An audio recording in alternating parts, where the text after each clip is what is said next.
Tudo bem? Mais um papo nosso aqui, sem aviso, no meio da tarde. Hoje eu não vou tomar café enquanto eu converso contigo, porque eu acabei de tomar o meu café. E aproveitei esses minutinhos que eu tenho aqui para a gente trocar uma ideia rápida.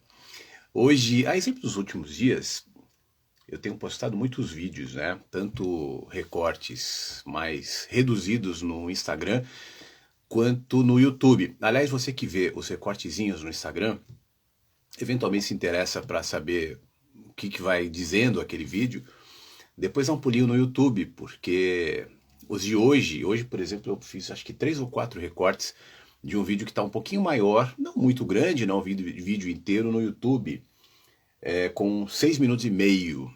Eu estou olhando aqui porque tem a tela onde está o vídeo. E eu quero um pouco falar sobre a ideia que está ali, que propõe, mesmo num tom de provocação, mas eu acredito realmente nisso, que o amor não tem ética.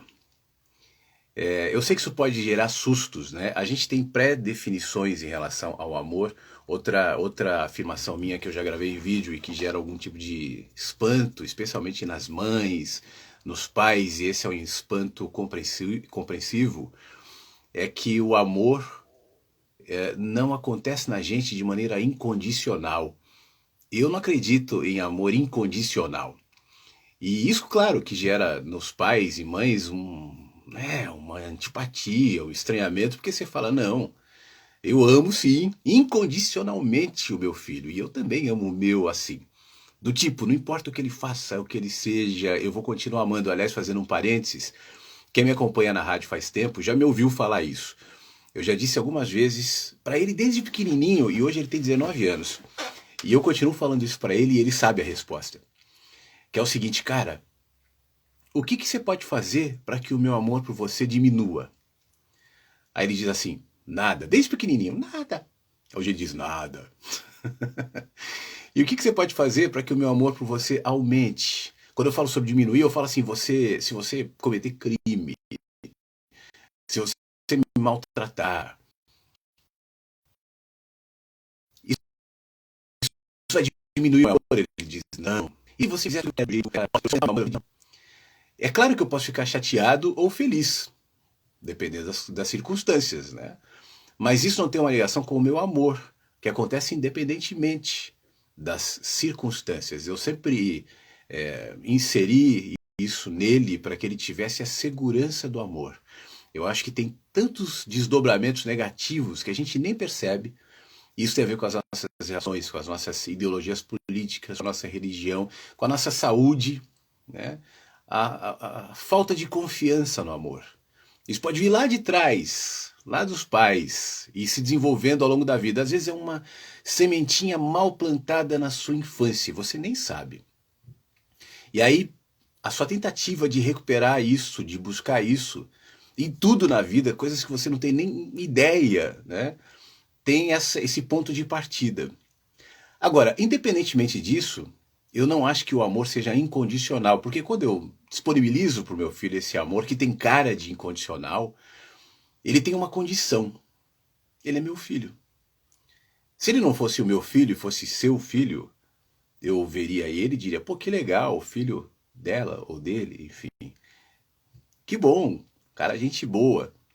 Mas o que gera esse olhar, e aí às vezes é difícil a gente assumir isso, é o fato dele ser meu, eu, projetado nele, meu filho. E o fato de ser meu filho faz com que esse amor que nasce de mim em direção a ele esteja de alguma maneira influenciado por mim mesmo, pelo meu ego, pela minha identificação com aquele que eu chamo de meu. A partir dessa constatação, deixa de ser incondicional. O amor incondicional, ele não tem nenhuma condição, ele simplesmente é. É claro que a partir disso, né, o que vai se desdobrando depois, especialmente em relação ao meu filho, me parece incondicional, já que eu não deixo ali nenhuma condição, nenhum condicionamento para que o amor exista, como eu ensinei ele pequenininho. O amor é. Agora, eu sou um ser do condição, eu sou um ser fragmentado, eu sou um ser do contexto, eu sou um ser do tempo e do espaço, eu sou um ser que envelhece, eu sou um ser que adoece, eu sou um ser que sangra, eu sou um ser sustentado por um esqueleto, eu sou um ser que vai morrer. Então, em mim, nada é incondicional, nada é absoluto, inclusive a manifestação do amor. Agora, independente da minha condição fragmentada, o amor, como objeto, né, como essência, provavelmente seja algo ligado ao incondicional, ligado àquilo que eu chamo, já falei algumas vezes aqui, sobre o absoluto. O que é o absoluto? O absoluto é o todo. Agora, sendo o todo o absoluto, ele está fora da minha percepção temporal, fragmentada, contextualizada. Eu posso tentar dar apelidos para o todo que de alguma maneira me atravessa, porque eu estou exposto e sou parte do todo, como a gota é parte do oceano, como uma célula é parte do universo. Mas a gota não é o oceano, e a célula não é o universo, e a estrela não é o espaço. Ainda que o espaço esteja contido na estrela, ainda que a areia do mar esteja contido no grão de areia, mas o grão de areia não é todo, não é toda a areia. Eu também. Em mim o todo atravessa, mas eu sou um pedaço. Pelo menos nessa condição fragmentada chamada Flávio. Então eu tenho intuições, invasões, sensações, percepções do todo. Mas essas percepções me diminuem, porque ela não cabe no meu vocabulário, ela não cabe nos meus pensamentos, nas minhas ideias, nas minhas ideologias, nas minhas idealizações, inclusive, e por isso o amor se inclui aí. E a gente vai tentando arrumar nomes para o todo, amor, Deus, e aí vai, né? Então, voltando para a história do vídeo, o amor não tem ética, é parte exatamente desse princípio.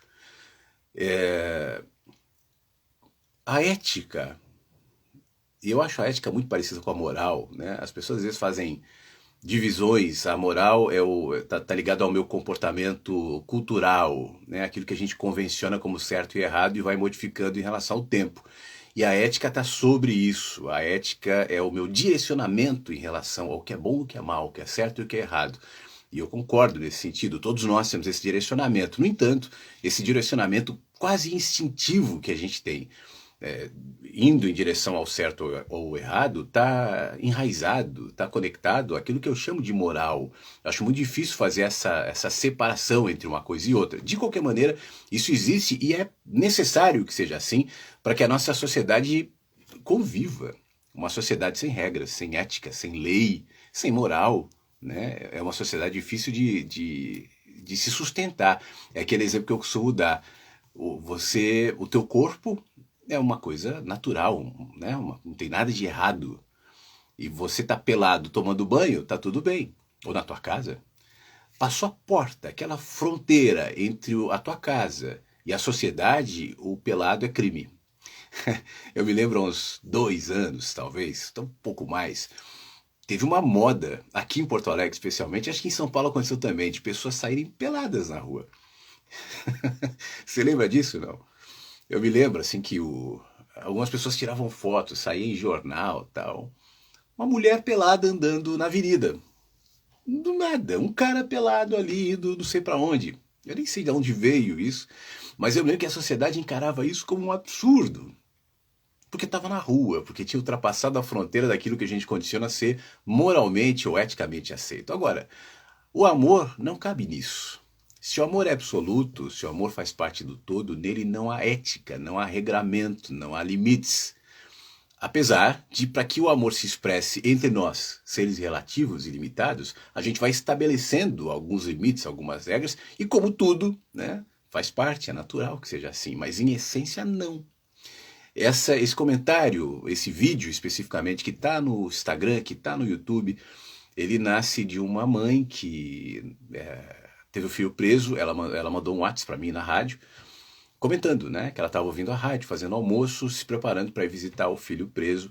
E eu me lembro que quando eu fui respondê-la, me doeu, né? É difícil você responder, porque eu tenho duas opções: com a mente da sociedade, das regras, da ética, da lei. Bandido tem que ser preso. Claro que sim, a lei está aí para isso. Mas sob a ótica do amor, Isso não faz muita diferença.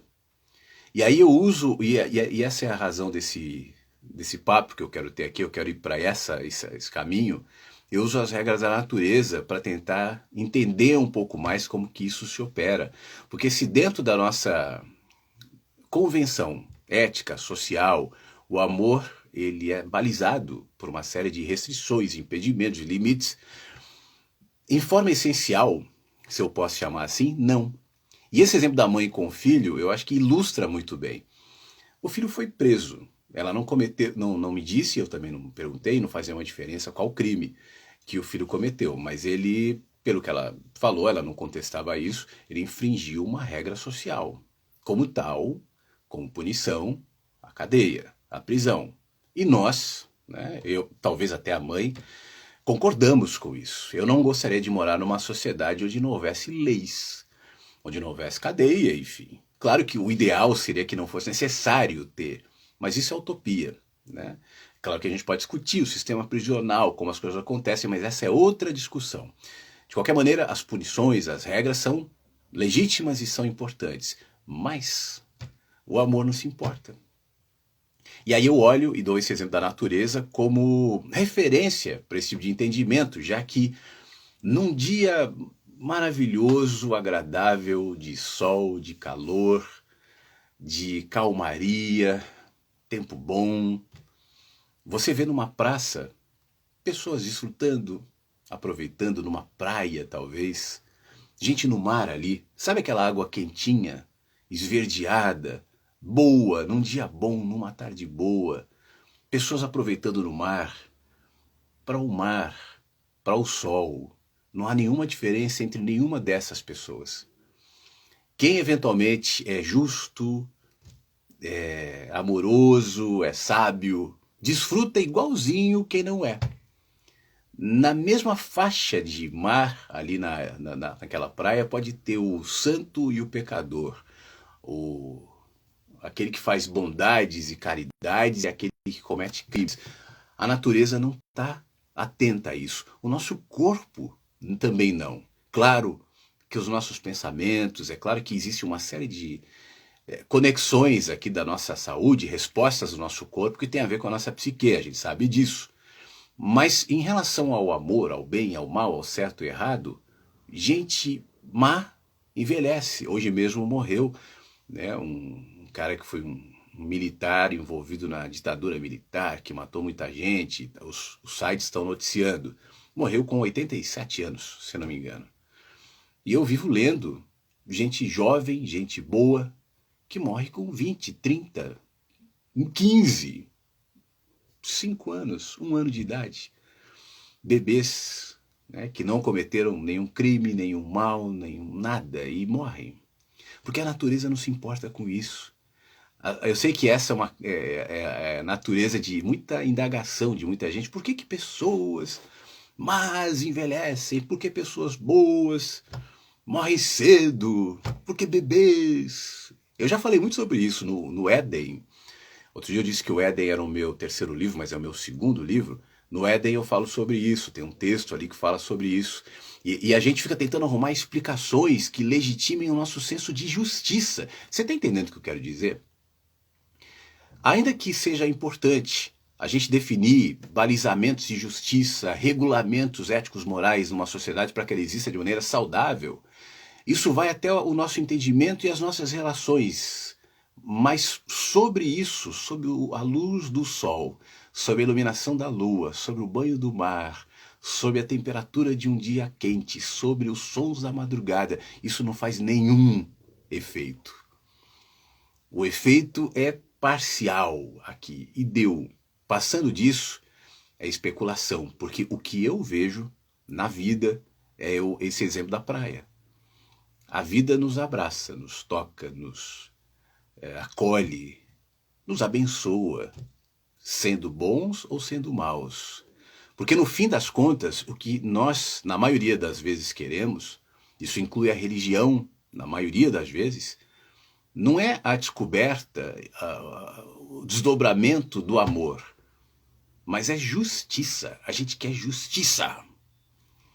Eu já comentei, sempre que eu entro nesse tema, sobre o vídeo Deus de Spinoza. E essa semana chegaram duas mensagens no YouTube super a ver com isso. Eu vou até ver se eu abro aqui, se eu acho essas mensagens, porque eu acho que elas são muito, muito, muito ilustrativas.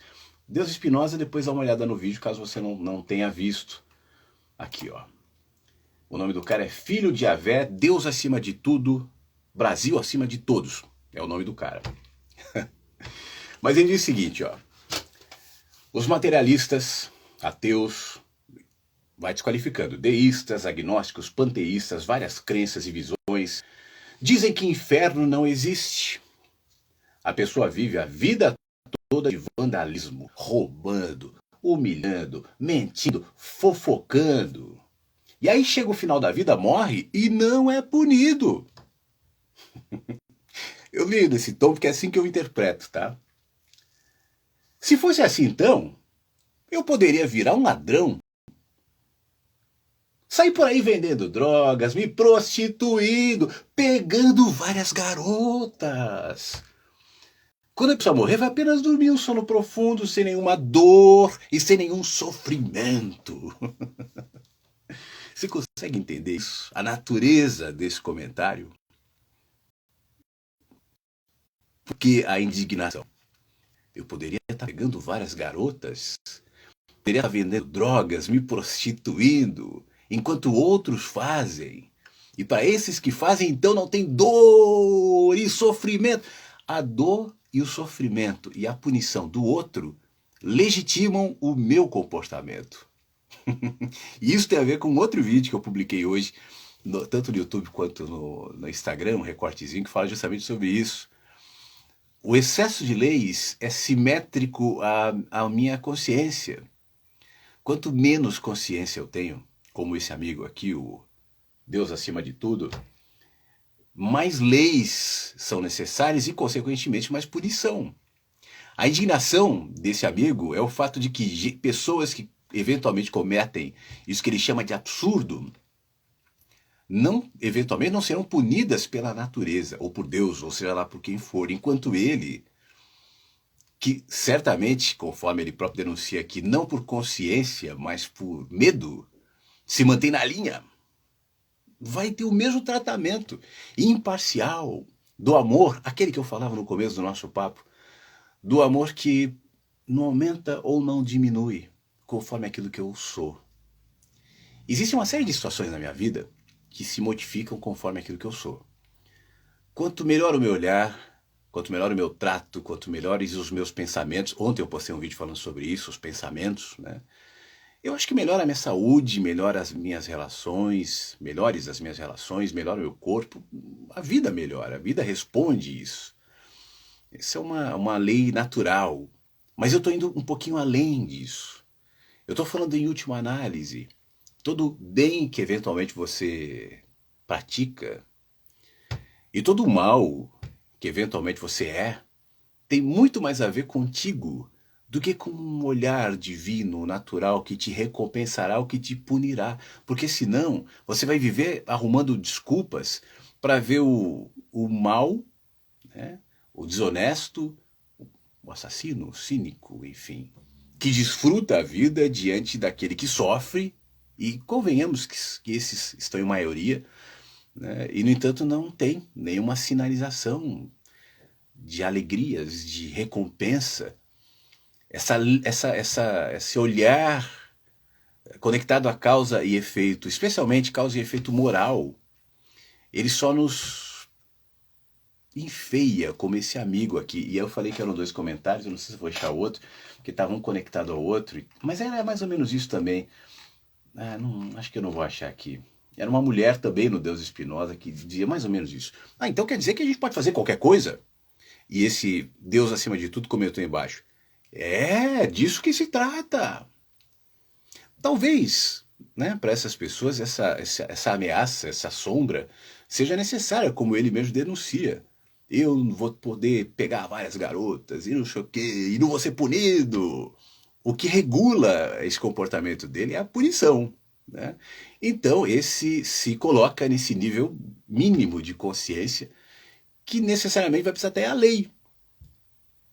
Mas, e para esse tipo de pensamento, para essas pessoas, não adianta argumentar. Eu nem respondo, porque não faz sentido. Né? Não adianta, não é uma questão de lógica, de bons ou maus argumentos, é uma questão de onde ele está. Se eu estou parado atrás de uma montanha e eu estou sobre a montanha, um está parado atrás da montanha, embaixo, o outro está sobre a montanha. A gente está se falando por radinho. Aquele que está embaixo da montanha só olha aquela montanha cobrindo a visão. Quem está sobre a montanha enxerga todo o contexto. Descrever o contexto não necessariamente vai ser entendido por aquele que está lá embaixo que só vê aquilo. E se for uma pessoa cabeça dura, né, com pouca capacidade de raciocínio, enfim, vai ficar ali e jamais vai aceitar que existem outras realidades. Então não se trata disso, se trata de subir a montanha, para então enxergar mais, mas isso é um processo. Isso não é um argumento. Isso não é uma ideia, como eu disse lá atrás. Se há algo que se relaciona à verdade, ela é maior do que um argumento, uma palavra, uma ideia, e tem a ver com a vida. O que eu, pessoalmente, aprendo na minha vida e erro, e acerto, e tenho dúvidas, isso tem a ver comigo. E de vez em quando eu venho aqui e compartilho um pouco do que eu estou vendo, mas é pouco em relação àquilo que em mim vai se desenvolvendo. E assim vai para todo mundo. A gente pode arrumar palavras, argumentos, teses, teorias, enfim, para expressar aquilo que a gente entende da vida, mas não passará disso. Tanto é que o mundo é repleto de argumentos e teses e teorias, de ideias, de religiões, de filosofias, de métodos, de jeitos, de gurus, de pastores, de padres, de rabinos, enfim, né, de mitos. O mundo é repleto, e sempre foi, dessas figuras heróicas e valorosas. Mas não muda nada, a gente continua dividido, a gente continua brigando, a gente continua com medo da morte, a gente continua buscando a verdade, a gente continua se escondendo nas nossas tribuzinhas e combatendo umas às outras. A dinâmica da vida se mantém a mesma, ainda que pro lado de fora a gente viva numa Babel de ideias, de teorias, de soluções, de religiões. Quantas vertentes, quantos desvios dentro da própria ideia de religião, né? Cada uma apontando para um lado, uma brigando com a outra, e às vezes dentro de uma só. Por exemplo, o cristianismo. O que é o cristianismo, se não a somatória se não me engano, mais de 3.000 vertentes, né? Dentro de uma ideia singular e simples. Aliás, isso é um negócio muito emblemático. O ponto de partida, não da religião cristã, mas da filosofia, né, embrionária, que adiante gerou a religião cristã, porque a religião cristã é sincrética, ela tem a ver não só a criação paulina, 70 anos depois de Cristo, que já é uma visão diferente. Paulo e Pedro, por exemplo, os apóstolos ligados a Jesus, que caminhavam com Jesus. Paulo não caminhou, né? Paulo é só uma experiência mística. De qualquer maneira, já se atritavam ali. Uns, especialmente Pedro, Tiago, mais ligados ao judaísmo, que foi o ponto de partida da ideia de Jesus, e Paulo, que era judeu, mas perseguidor de cristãos, a partir da experiência mística, foi para um caminho ligeiramente diferente. E ao longo daquelas décadas, isso foi se desdobrando, e séculos mais ainda, até o ponto de 3 séculos depois, o imperador Constantino, com a estrutura do Império Romano, fundasse, né, e oficializasse o cristianismo como uma religião oficial. Então, aí já começa essa Babel, como eu chamei agora há pouco, de ideias, de pensamentos e possibilidades. Mas se você parte para aquilo que ela converge, né, tanto Constantino, quanto Paulo, quanto Pedro, enfim, e todas as outras, né, que depois verteram disso, o que você vai encontrar? A simplicidade. O ponto de partida ali da mensagem do carpinteiro. Simplicidade, sermão da montanha, amor ao próximo, né? Da outra face. Aí a gente complica, aí a gente interpreta, e a gente cria outras coisas, e a gente põe placas, e a gente faz as religiões, e a gente quer saber mais do que o outro, a gente quer ser melhor do que o outro, e a gente cria as nossas regulações morais a partir desse entendimento. Mas de onde isso vem? Qual é o ponto de partida? Aliás, eu vou chamar essa live disso, ponto de partida do cristianismo, alguma coisa nesse sentido. Mas qual que é o ponto de partida? O ponto de partida, repare, é conectado com aquilo que agora há pouco eu dizia, que a natureza diz o tempo todo. O que a natureza diz? Todos são iguais diante da natureza. Jesus dizia, todos são iguais diante de Deus. Jesus, por exemplo, pregava a graça. O que é graça? E eu estou falando da Gênese, do ponto de partida daquilo que depois se enfeiou tanto a ponto de virar a religião cristã. O que é a graça? A graça é o favor imerecido. Né? Se é imerecido, isso tem a ver com aquilo que eu dizia para o meu filho. Você não merece o meu amor, mas eu te amo mesmo assim. Você não faz nada para que eu te ame, mas ainda assim eu continuarei te amando. Por mais que você me agrade, não aumentará, e por mais que você me faça mal por alguma razão, não diminuirá, mesmo que eu fique triste. São princípios básicos que se manifestam na vida, na natureza, na fé, na humanidade, no amor, de maneira simples. O problema é que o simples não vende, não arregimenta pessoas. Tem pouca gente na live e no meu trabalho de maneira geral. Como é que é a palavrinha? Engaja. Não me dá mérito. Porque eu não preciso criar teses complexas em cima disso. Não me valoriza socialmente ou moralmente, especialmente diante de você, porque eu não posso fazer como o Deus acima de tudo, que mandou comentário no meu vídeo. Eu não posso dizer, então aquele não vai ser punido e eu não sei o quê. Então esse não vai se ferrar, mas eu não tenho superioridade moral. E se eu não tenho superioridade moral, você não tem a inferioridade moral. E se não existe essa relação de superioridade ou inferioridade moral, não há méritos. E de que adianta viver sem méritos? Como disse o nosso amigo. Não cometer crimes, não sair pegando garotas, fofocando, mentindo, humilhando, vandalismo, roubando. Se não houver mérito nisso. Pois é, meu amigo. Você que não comete isso, né, não tem mais méritos diante da natureza em relação ao que comete.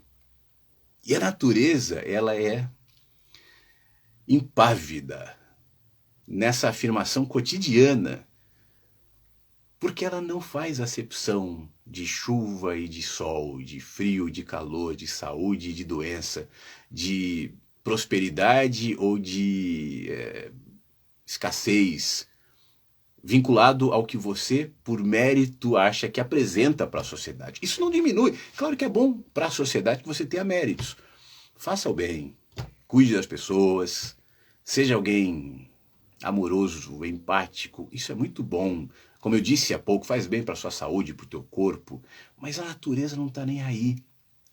Se a gente tivesse essa consciência plena, não haveria necessidade de placas religiosas, de livros sagrados, de acepção entre quem é salvo, quem vai para o inferno. A falta do inferno é um negócio louco, assim. Esse amigo, por isso eu quis ler essa matéria, ele fala sobre isso, né? Materialistas dizem que o inferno não existe, a pessoa vive a vida toda de erros, enfim. É necessário o inferno, o demônio, o diabo, o mal, porque esse pêndulo valoriza a minha virtude. Sem o antagônico, sem o errado, sem o mal, sem as sombras, como haverá a luz que sou? Só que a sua interpretação em relação a luzes e sombras é tão pequena, como a minha também, porque ela é totalmente ligada à sua acepção moral da vida, cultural da vida, pessoal, familiar. As suas experiências todas te estreitam e fazem com que a sua interpretação seja sempre parcial. E aí eu me lembro, deixa eu ver se eu acho aqui, eu tenho um livro, aqui. Qualquer hora eu mostro a minha, tá tudo bagunçada, o Éden, o meu segundo livro, que tem essa frase aqui, ó, não dá para ler na câmera, mas eu quis deixar essa frase como subtítulo do livro, subtítulo não, como um pensamento ali em cima, que diz, e já para a gente encerrar, nunca haverá explicações satisfatórias se a visão do todo ainda é parcial. Eu não sei o que é o todo. E a minha visão em relação ao todo sempre será parcial. Porque ela parte do micro. Eu posso ler todos os livros, eu posso conhecer toda a filosofia, eu posso ser mestre em toda a teologia, eu posso saber toda a Bíblia, eu posso entender de tudo. Mas todo esse entendimento macro que eu posso adquirir no meu cérebro vai ser filtrado pela parcialidade do eu, do ego e dos limites de um ser que é fragmentado. Isso não é demérito. E que bom que nós somos seres fragmentados. Imagina um ser humano com poder absoluto. Que desastre seria. Então tudo vai ser filtrado pela minha parcialidade. E eu posso aqui sentar diante da câmera e falar do todo, falar de Deus, falar do amor, falar de tudo, do cosmos, do universo, mas a minha linguagem é parcial. O meu entendimento é condicionado a mim. Toda a minha relação com o absoluto, incluindo o amor, é restrita ao que eu sinto, ao que eu penso, ao que eu tenho medo, ao que eu não tenho medo, ao que eu creio, ao que eu não creio, as minhas experiências que se modificam todos os dias. Eu me modifico todos os dias. O meu entendimento em relação à vida se modifica todos os dias. Isso tem a ver com o meu progresso, a minha vida, o meu envelhecimento, as minhas experiências, sempre em transformação. Quem sou eu, ou qualquer um de nós, para falar sobre o absoluto? E ainda que a gente reclame a sabedoria da humanidade, Sócrates dizia, Platão, não sei o quê, mas toda a sabedoria humana é filtrada por nossa humanidade. O que por um lado a torna linda e por outro restrita. Por isso, num tempo onde a gente quase não tem referências de nada, onde tudo se relativiza, seja a fé, seja a política, sejam as instituições, sejam as relações, tudo é relativizado por uma série de razões. Qualquer hora a gente pode fazer uma live falando sobre isso. Mas ainda assim, existem pontuações, como eu já falei ao longo desse papo que a gente está terminando aqui, expressas na natureza, expressas na vida, expressas nas relações que não mudarão. Ditas pelos animais, ditas pelo sol, ditas aqui dentro, de maneira até silenciosas, que sempre nos chamam e nos devolvem ao ponto de partida. Lá atrás eu usava o exemplo do ponto de partida da fé cristã, por exemplo, que depois foi tornando tantas outras coisas. E repare que esse ponto de partida, ele converge, seja da fé, e não só cristã, eu falo da cristã porque é a que eu mais conheço, mas imagino que de outras religiões também. O ponto de partida da natureza, o ponto de partida nosso, quando a gente chega no mundo, como seres simples, embrionários, despretensiosos, abertos, disponíveis, o ponto de partida tem justamente a ver com isso. Simplicidade, abertura, disponibilidade, não julgamento e amor. Talvez, retornando a esse ponto de partida, talvez esse seja o nome melhor para essa live, a gente aprende um pouco mais e se livra um pouco desse ego, dessa arrogância tão feia nos seres humanos. Então, obrigado, povo. Eu não acho que eu não vou inserir em comentários, é que eu tenho uma live aqui. Aí eu fui para ver os comentários, tá comentava tudo, não dá para ver muito. Então, como eu fui meio que espiando, eu vou tentar ver pelo computador aqui, porque eu não travo muito. Mas aí ele me mostra. Ah, ele tá mostrando, mas ele vai mostrando aos pouquinhos aqui. Bom, um beijo. Esse vídeo fica aqui, essa live aqui no Instagram, vai pro YouTube. E eu agradeço. É sempre bom a gente poder bater papo, trocar ideias e tomar esse em um momento aí. Deixa eu dar, eu estou fazendo live. Eu não consigo falar se aqui algo depois da morte acaba com ela, diz o Darcy Gomides, ou a Darcy. Eu tenho um vídeo no YouTube que fala assim, você não vai para o céu e você não vai para o inferno. Nele eu explano um pouco mais do que eu posso te resumir aqui. Quando você fala do depois da morte, você já está usando um termo relacionado à nossa percepção fragmentada da realidade, que é o depois.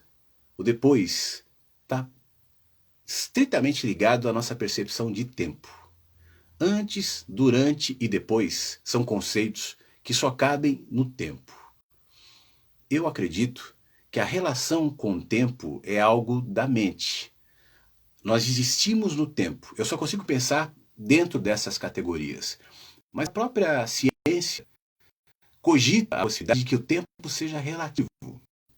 Einstein inaugurou, né, essas possibilidades que depois foram se desdobrando em outras coisas. Se o tempo é relativo, e aí tem a ver com a minha velocidade em relação à luz, passado, presente e futuro não são absolutos. Eles estão dentro dessa relatividade do tempo. Se está dentro, o depois também é relativo. O que eu quero dizer com isso é que eu não acredito que na morte depois você vai para algum lugar. É difícil explicar isso numa linguagem simples e dentro dessa nossa percepção temporal da realidade. Mas eu acredito que o depois já é. Você não vai, você já está. Na percepção ampla de realidade, você já morreu ou você ainda nem nasceu. Tudo no mesmo frame, processado por sua mente temporal como passado, presente e futuro. Então eu acho que essa questão do depois, para onde eu vou, a morte, tal, ela só cabe dentro desses bichinhos, que precisam dessas categorias para saber, olha, daqui a pouco a live vai terminar, eu cheguei mais cedo, depois eu tenho um compromisso, amanhã eu vou fazer isso ou aquilo. Mas isso são categorias nossas. A morte é uma outra realidade, porque se dentro da dimensão temporal e relativa o corpo deixa de existir, a minha condição essencial, que no meu entendimento ela não se limita a isso, e durante a minha vida, inclusive no tempo, eu tenho vários lapsos para me lembrar, né? E a gente pode qualquer hora falar sobre isso um pouco mais demoradamente. A minha condição essencial é. Então eu acho que não é que você vai para algum lugar ou que você não vai para algum lugar, enfim, céu, inferno, você já está. Mas como eu disse, no YouTube, você não vai para o céu, você não vai para o inferno. É um vídeo que eu falo um pouquinho mais demoradamente sobre isso, a partir desse conceito, e que talvez clareie um pouco mais e, sobretudo, e essa é a minha intenção, te pacifique em relação a isso, tá bom? Deixa eu ver se tem mais algum comentário aqui. Eu estou voltando aqui, boa tarde. Darcy, obrigado. Darcy, uma vez, boa tarde. Ana.